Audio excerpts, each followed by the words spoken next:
তাতে মই একো বস্তুৱে আনিব নোৱাৰিলোঁ এতিয়া কি খুৱাওঁ তাইক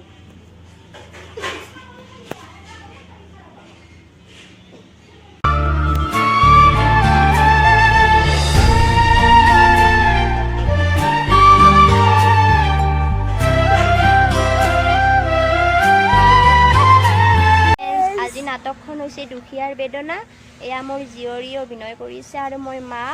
যদি নাটকখন চাই ভাল লাগিছে লাইক কৰিব শ্বেয়াৰ কৰিব সাবস্ক্ৰাইব কৰিব এণ্ড কমেণ্ট কৰিব থেংক ইউ বাই বাই